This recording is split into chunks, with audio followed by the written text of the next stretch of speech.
Hello बच्चों, let's read this question. Cell reaction is spontaneous when option 1 delta G is negative, option 2 delta G is positive, option 3 delta E reduction is positive, and option 4 delta E reduction is negative.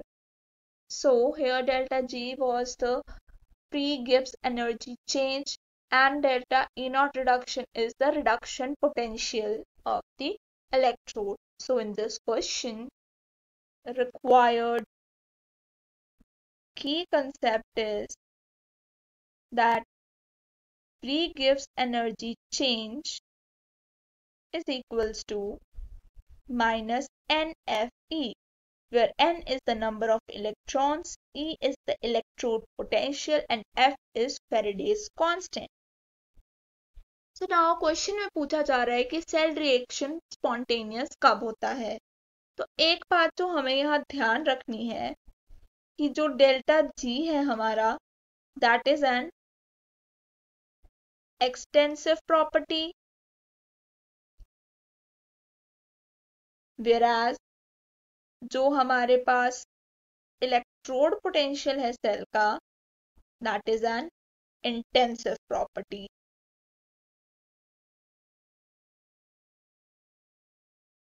So if delta G is extensive property and E of cell is intensive property, तो इसका मतलब जो delta G की value है वो depend करेगी N पर।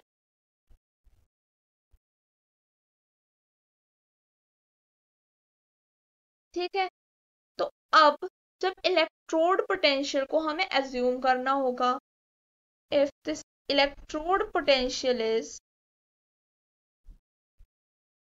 Positive, so इसका मतलब जब माइनस एन एफ और पॉजिटिव ई मल्टीप्लाई करेंगे, so this will result in minus G. Delta का साइन मैंने नहीं लगाया पर माइनस जी। और अगर ई ऑफ सेल को हम नेगेटिव कंसीडर करेंगे इलेक्ट्रोड पोटेंशियल को, तो this minus n F into minus E will result in positive G. तो जब हमारे पास माइनस जी वैल्यू आएगी, at that time reaction is spontaneous, क्योंकि इलेक्ट्रोड पोटेंशियल की वैल्यू पॉजिटिव होगी। और जब हमारे पास नेगेटिव होगी इलेक्ट्रोड पोटेंशियल, तो जी की वैल्यू पॉजिटिव आएगी, गिब्स एनर्जी चेंज पॉजिटिव होगा, यानी कि रिएक्शन इज नॉन स्पॉन्टेनियस। इसका एक थर्ड केस भी बन सकता है, दैट इज जब डेल्टा जी इक्वल टू 0 हो जाए तो reaction is in equilibrium. Constant हो गया 0, तो ये आ गया इक्विलिब्रियम में। सो अब ऑप्शंस देखते हैं।